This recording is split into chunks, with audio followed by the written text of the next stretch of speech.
And yet we run around making decisions and having these emotional states and being in fear and not moving forward and not shining our light because we are holding this impression that people, care more about what's going on with us than they do. They probably don't. They've got their own stuff going on. And if someone's got so little going on in their life that they've got time to think about yours, then they probably deserve your pity and nothing else.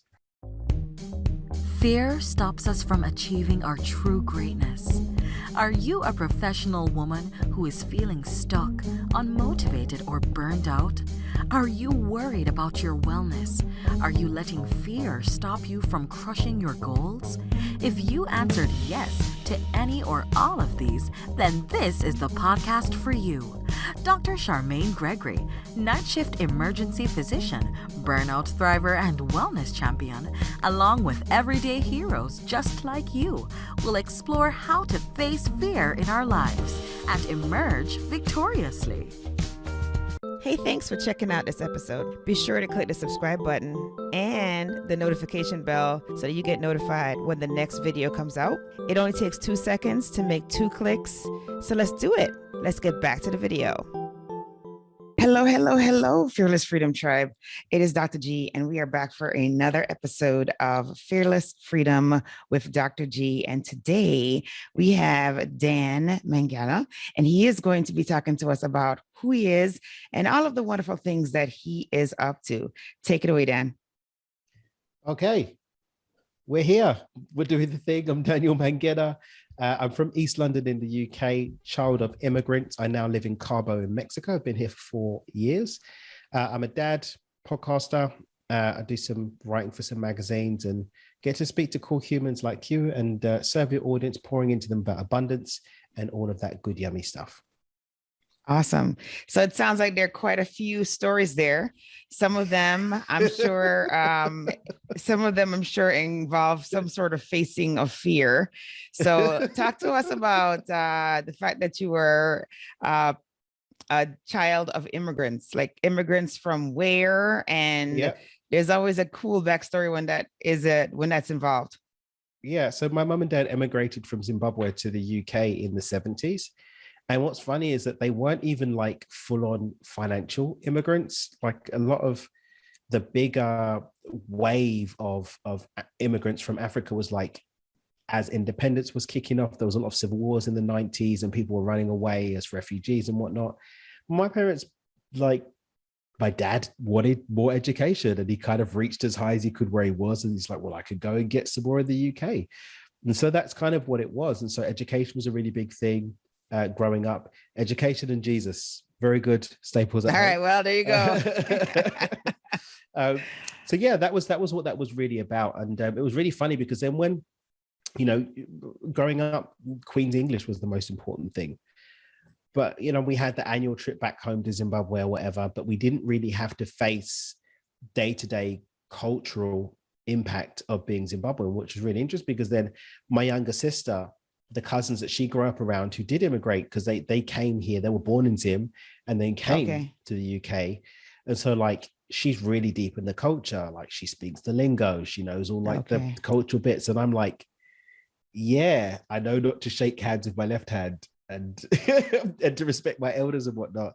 So it's a really interesting difference in how immigrants carry their culture or share their culture to, like, we were really well integrated into British culture. I speak Queen's English, well-mannered and all of the things. And then like my cousins coming over, it's like, yeah, well, we're Zimbabwean. We're not British. What do you mean you're British? You're Zimbabwean. Kind of British. Like I was born here. Right. You're born there, so, pretty much. Yeah. So it's an interesting thing of culture and how it transfers and how it forms a part of our identity. Oh, absolutely. I'm asking this because I'm always fascinated by this, as an immigrant myself. Now, I have a different story, obviously. I mean, I was born in Jamaica and stayed there for 10 years and then migrated to the United States. So a little bit different. So, but my children, obviously, were born in the United States. And so their their exposure is kind of like yours, where, you know, we go Mhm. back and we visit, but they have, I mean, the food is preserved, like all those things are preserved. Like we speak, you know, patois at home, like sometimes, you Okay. know, usually when we're upset. So when they hear Yeah. us speaking like So, that, it's, you know, yeah, it's usually the it's same. not a good thing, right? It's Things aren't yeah. going well. And I know so when there's a shoe coming my so way. this I is know when this there's a is shoe how it coming is. my Sounds like way. sounds familiar. Sounds like that's a universal thing, not just, you know, Caribbean. So yeah, no. Mhm. So it's always fascinating to hear the perspective of that, because now, Mhm. and then it's really neat that, you know, the reason why your family left wasn't because of some kind of political issue or, you No. know, for safety, you know. So it's just you know, it's just interesting. Yeah. You know, our reason for leaving was education as well, but it was Mhm. actually the education of me. So, you Mm. know, and whereas it, you know, for you it was your dad's pursuing Yeah. of education, Right. which is fantastic, right? Because then Mhm. what that does is that offers you opportunity for, you know, reaching that higher greater, you know, because Yeah. now you're in a place where there's opportunity even more than what was available to your family back in Zimbabwe. So Exactly. this is very fascinating. Mhm. And then I kind of heard, like, as you were talking, I also thought it was quite fascinating that you mentioned the differences between your family that are more like organically tied. I will say organically tied to Zimbabwe Mhm. versus your experience where you're getting it like secondhand and in little bits. Mhm. Mhm. You know, because then I'm sure when you go back to visit, your experience is different too. And there Yeah. may be some fear involved in that experience Mhm. because, you know, like the general items, don't shake with your left Mhm. hand, you know, respect the Yeah. elders. But what about the nuances, right? You've been Yeah. out of the mix for a while. Yeah. You have been raised completely differently. And Mhm. now you are thrust back into this where you look like your relatives, right? And so Yeah. the expectation is you're going to behave like your relatives, but then when you speak, they know exactly that you're not from Yeah. They there. know. Which is really fascinating because even down to the emotional relationship to certain nuances. So, for example, there are two main tribes in Zimbabwe. My family's mixed with the two main tribes, but we predominantly tied to one. And and there's this whole thing that one of the tribes just assumes that you're their tribe and kind of talks to you like, hey, like I'm going to use our language and you're just going to get it because we're like the cool tribe or whatever. And it's like my younger sister gets really offended and upset by that anytime it shows up. And I was in Dubai the other day, and the woman was coming out and was going to get the Emirates chauffeur thing. And the woman, I'm in Dubai, right? About to get my ride to my Airbnb, and she recognizes the name. She goes, "Oh, you're Zimbabwean. Oh, okay." And then starts speaking to me in the other lingo. It's like, my name is not your tribe. Like, you know that I'm not your tribe. And like, I just laughed it off. Like, I'm like, ah, oh, that's cute. Like, this little auntie's like, oh, like one of our sons is here or whatever. My younger sister, who does she think she is? Blah, blah, blah. They always do that. And it's like, what? But then she spends more time again in the culture. And so Okay. even Okay. these impassioned things, Yes. Yes. they get it, you know? So whereas I'm like, I don't really have that. I don't have that married. I'm not married to that. So it's really Right. interesting. Right. Yeah. Yeah. Yeah. No, that's cool. Yeah. Oh my It's gosh. good. Oh my gosh. And so now you got to tell us. So we have that. That's an amazing backstory. And kudos to your dad for, you know, I'm sure it wasn't easy for him because I'm assuming that at this time when he made that transition, of course, my children are making a big noise in the background here. Okay. Yeah. So I'm sure that at the time when he made that transition, obviously he was an adult, and Mhm. leaving your, you know, the thing that you've known, the place that you've known, all the things you've known to go to a completely different place, start a new life is wrought with some fear. And so he Mhm. overcame that, which is huge. And then, you know, now you are, you know, you're raised there and everything. And you sounds like you made a transition to leave. Yeah. Mhm. So Yeah. what happened there, and what was the fear associated with that, and how did you overcome it? Um, do you know that the crazy thing is that I'd overcome the fear before making the move. And the fear was how am I going to do this thing of sharing this work with people and sustain myself financially? And that was the reason why I hadn't actually made the leap. And I had quite a beautiful meditation experience that kind of let me know to trust and know everything's going to be okay. So by the time I got to the point where I was traveling the world and then eventually coming to settle here in Mexico, I kind of had started to build that relationship of trust already, because I'd had that epiphany, mystical experience-y kind of driven revelation that, bro, like, you're good. Like, you don't really need to fear about the thing. And so that was something that I kind of addressed before. So when I came to Mexico for 3 days and ended up staying. Oh goodness! Wow. Yeah. So your family was okay with that? I mean, by then I was already traveling. So so what was that? That was October. Since like June of that year, I was just traveling around. I was living out of a backpack, a suitcase, and a suit carrier, just traveling around. Okay. And I ended up coming here to scope it out. And I was like, I'm happy here. I like it. I'm staying. So okay. That's awesome. Yeah. Of course, I'm sure there were logistics. Like, I mean, we could be like, we want to stay here, but like, visas and things of those nature. Well, thankfully, I was by myself at the time. I ended up in the relationship that led to my son being born a few months after that. I see. Okay. I was dotting back and forth, and then everybody moved here, and my son was born here in Mexico, which is a whole other thing because his mum's Russian. And he's Mexican. So he's learning 3 languages. He hears 3 languages every day. Nice. Yeah, so he's hearing the 3 languages. And it's really interesting, as we're speaking about culture, like what culture is he going to be game for? Because there's a whole expat culture here called the Chollero culture, where it's like there's a lot of this particular part of Mexico's got a lot of expats. And so you've got a lot of bilingual kids from Canada, from America, mixing in with their Mexican friends, and you've got mixed families that will have like a Mexican parent or American or European or whatever parent. So it's fascinating. It's fascinating to see. It sounds awesome. I don't know. It sounds really good. No idea what his accent's going to be. So yeah. Maybe, but I think what usually ends up happening is when there is a mix like that, the children tend to speak each language with excellent diction. Yeah. So they learn how to code switch very early in life. And so they just adapt to whatever scenario. If they're in a situation where, I don't know, they go to Mexico City or something and they have to like be full on Mexican, they can just do that, So it's really neat. It's neat. Yeah.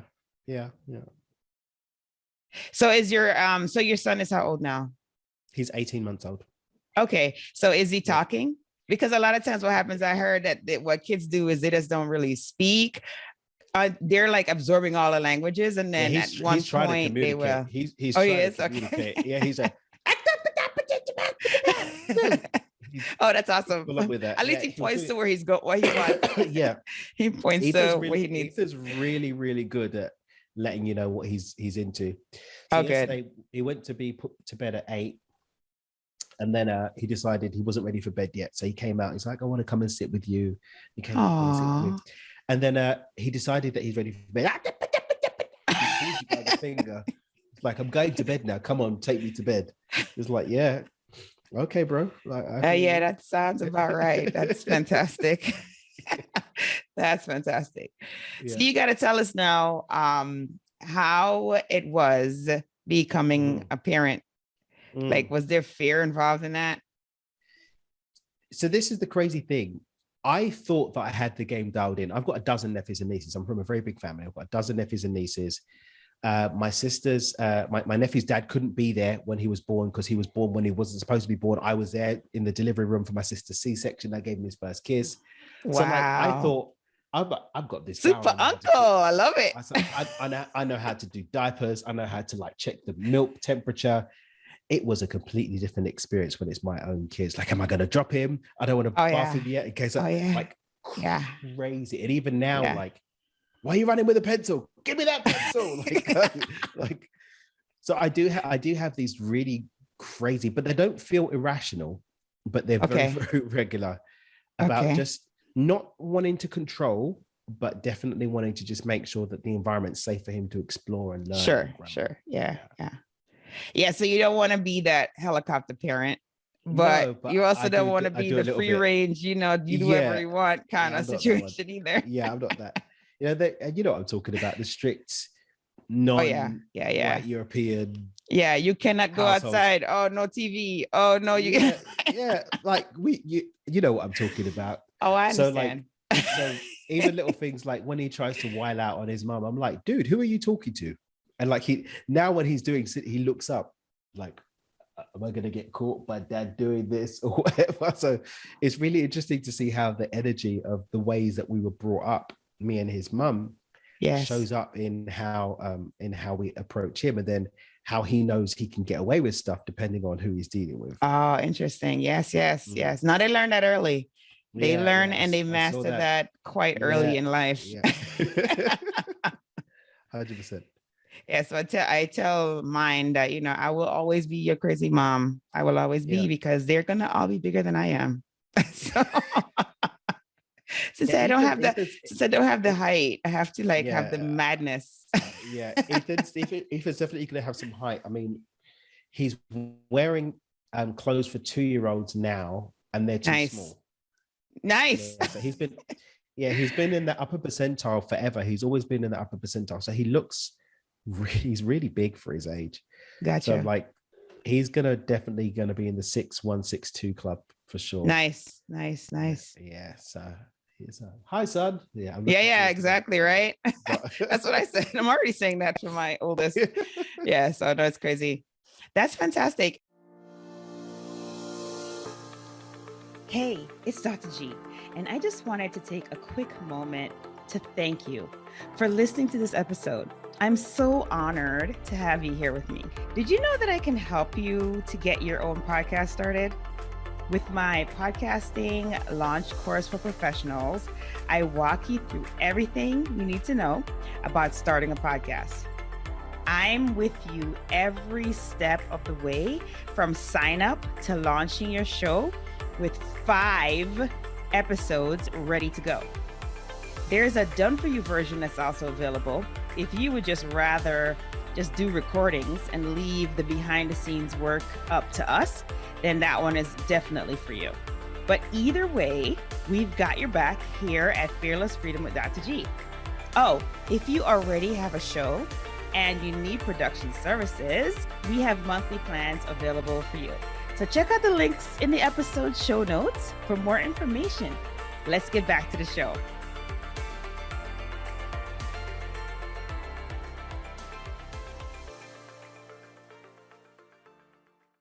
And then so now you've done all this stuff. You had a fantastic upbringing where you had a nice mixture of cultures, and then you got into something, and you got to tell us more about that part.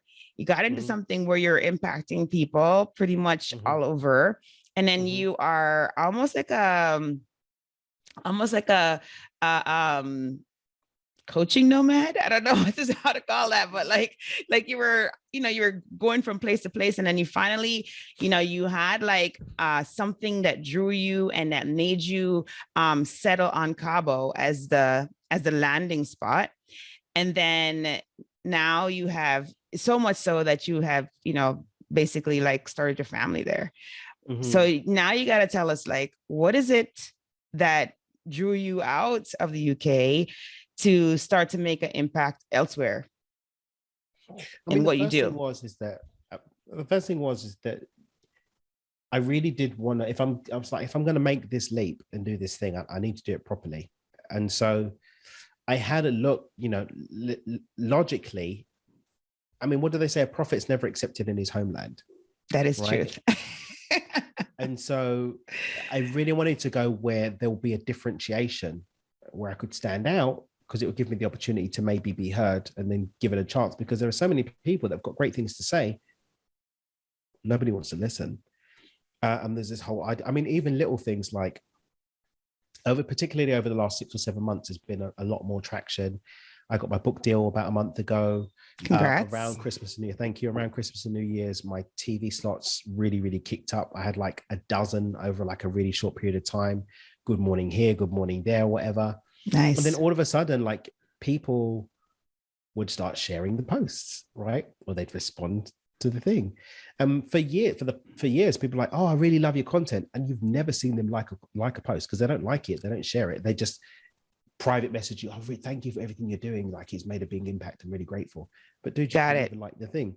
Yeah. But now, like, you get, when there's a level of perceived authority, right? Then people, and so I wanted to create, I understood this about human psychology. So I wanted to create that difference. And so my first workshop I did in New York in July of 2018.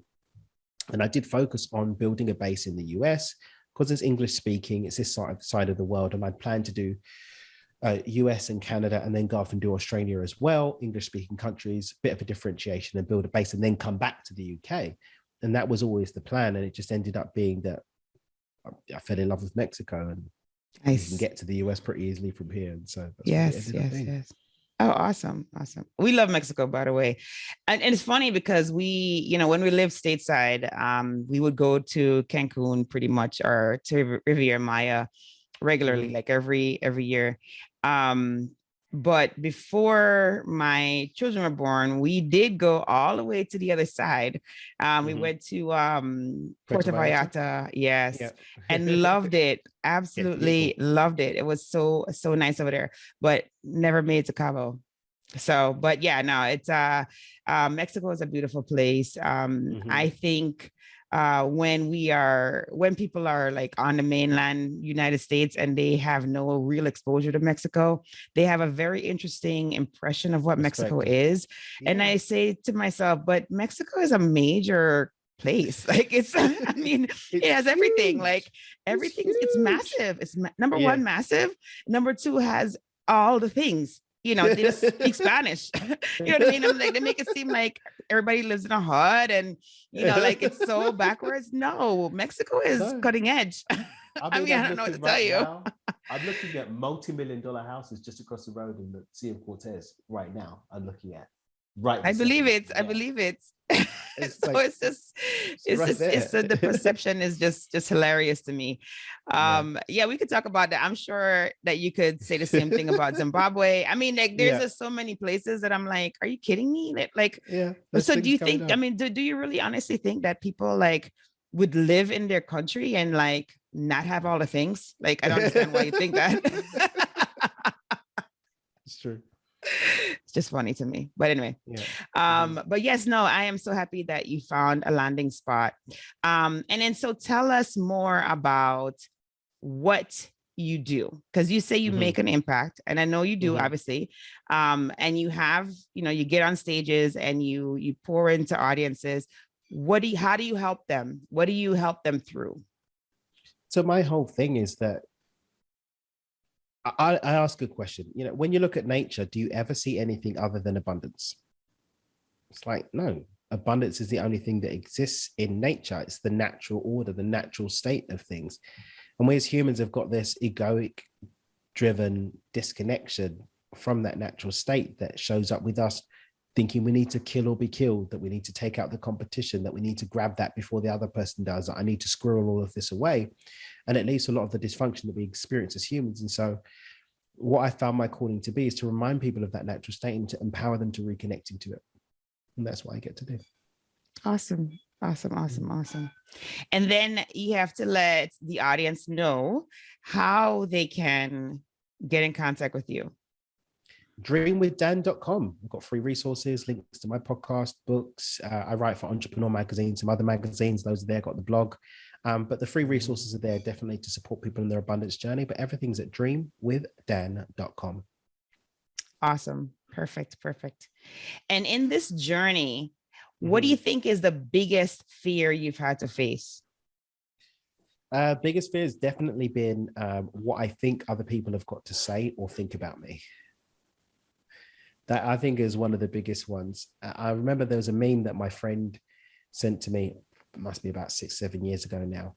And there's this guy looking up at heaven and saying, Lord, save me from my haters. And God's looking down saying, bro, nobody's thinking about you.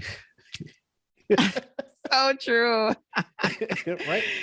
And yet we run around making decisions and having these emotional states and being in fear and not moving forward and not shining our light because we are holding this impression that people, care more about what's going on with us than they do. They Right. probably don't. They've got their own stuff going on. And if someone's got so little going on in their life that they've got time to think about yours, then they probably deserve your pity and nothing else. Right. Yes, indeed. Oh, I love that. Nicely put. Oh my gosh. Yeah, yeah. And especially with this the I don't want to say prolific nature, but like the, I guess, omnipresence of social media, that is very intense. You know, that whole concept and path is pretty intense. And a lot of people trolling and all of that. Yeah, they do all of that kind of stuff because it can be anonymous. You know, people, when they're anonymous, they can say all kind of things they would never say to your face. Keyboard warriors. Yeah, there you go. And so that's even more important for us to be thinking about the fact that you're right. Like if they have time to be trolling, then they don't have much going on, right? Because I mean, because they think about it, it takes a lot of energy to troll. Because you have to like look at everything the person's doing, right? And then just like look at them, come up with a witty figure retort. out what you're going to say. I mean, like that's a lot. That's a lot goes into that. It's really quite sad. And it's almost like they should use their powers for good, not evil, you know, like, come on, you got a superpower there. Use it for good. I'm kind of blessed. I haven't really faced much of that weird negativity. You get the odd weird comment or whatever. But yeah, I'm just like, dude, like, you need a hug. You're not going to get it from me, but you might want to look into that. Right. It's not coming from over here. Yeah, it's not here, but you might want to look into that. There's definitely one for sure. Oh, that's so funny. That's truth though. Oh my gosh. Oh my gosh.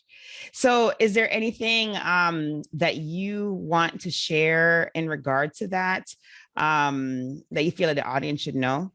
Like a pearl about how to approach, you know, getting to that state where you have an abundance mindset? I'd say just look to the natural order of things. Like anytime that you get lost, look to the natural order of things. I mean, even when you go to fear, like we're only born with two fears, falling and loud noises. Everything else is an illusionary construct that gets built by the mind going through the environment and trying to keep you safe. But if you just treat what's real as what's real and what's not real as what's not real, you're going to probably find less energy going into these fear-based constructs around stuff that doesn't really have any true impact unless you give it permission to have impact in your life. No, fantastic. Yeah, that's great. That is great. It was such a good conversation here, Dan. Thank you, Dr. G. And I mean, the fact that we are having a conversation from so far away from each other is pretty cool. I always find that fascinating. So tell me, are you ready for our tradition? We have a tradition here on the show. It's called Fill in the Blanks. Are you ready for that? Okay, you look ready. You look ready. For those who can't see it, he's looking ready. He's looking ready. All right, here we go. All right, so the first one is, if I am fearless, I will say yes more. Okay. Mm-hmm. All right. The next one is, to me, fearless freedom means remembering that I'm always taken care of and protected. Okay, like it. Mm-hmm. And then last but not least, my battle cry is, oh, I love it. You know what? Every time I ask that question, I'm like, is somebody going to say a noise? Is somebody going to do a noise?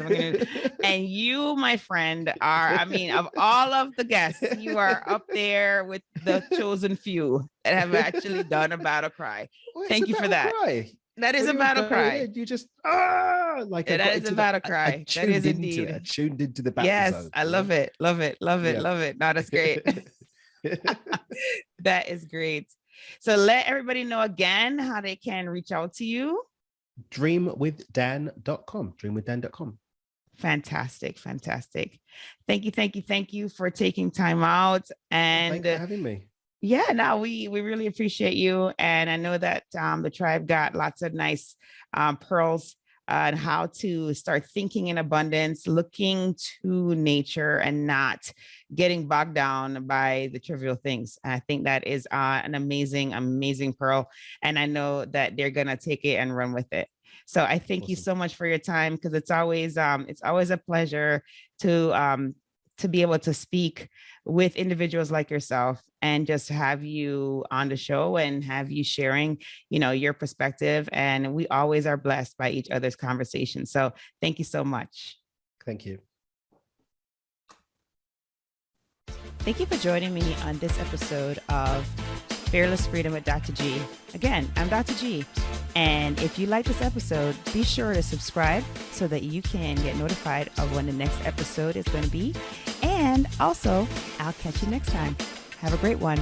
Be strong, be brave, and unleash your greatness.